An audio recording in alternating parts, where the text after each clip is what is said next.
Severe weather from the southwest all the way to the northern plains, but also we have flash flooding in both these locations. Good morning, I'm meteorologist Pew. Today is September 13, 2025. So starting with severe weather, we have a marginal risk or 1 out of 5 stretching from the southwest all the way to the northern plains. And what this entails is that we actually have an isolated 2% tornado risk, specifically in New Mexico. And throughout all the marginal risk areas, we have a 5% chance of seeing an isolated wind event up to 60 miles per hour and also large hail. And you may notice a marginal risk in Illinois as well, but I wouldn't worry about that because the storms that were being posed of risk have already passed by the time this video is being posted.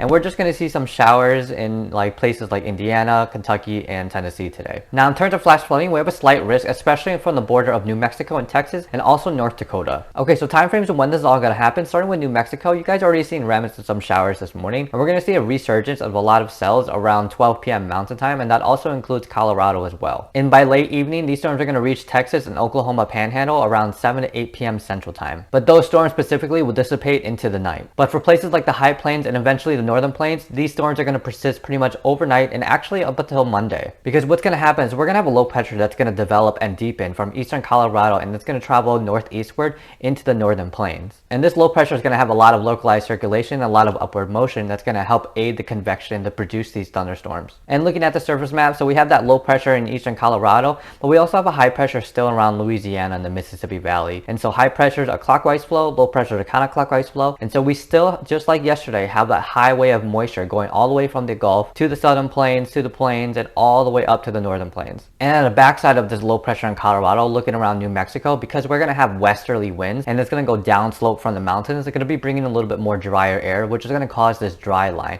And because it's going into a more moist environment, that's going to help produce more surface lifts. And what's driving all this is we look at 500 millibars of midway through the troposphere. It's just like what we talked about yesterday, where we have this really broad trough that's in the west and this ridge that's in the central part of the US. And this trough yesterday brought in a lot of moisture from the Gulf of California, and we're still seeing those remnants of mid-level moisture, and that's why we're seeing a lot of convection in places like New Mexico. And something I want to point out is that the alignment of the trough is becoming more negative, which basically means that the base of the trough is starting to lean more to the east. And all you got to know is when a trough starts leaning to the east or becomes more negatively tilted, it just means that there's more potential for severe weather. And this is because negative tilted troughs are generally associated with better shear, more vorticity, so basically better updrafts and upward motion. They generally bring in cooler air aloft, which is going to help the air particles rise faster, and they also mean that there's a low pressure at the surface that becomes more mature. So we can see right now that the current trough is more negative, which means that the base is just kind of going straight down. But over time, as we look into tomorrow, we can see that the trough becomes a lot more negative, leaning to the east, which is why tomorrow we have a lot of potential for more isolated tornadoes and risks for wind and hail. And that's why we have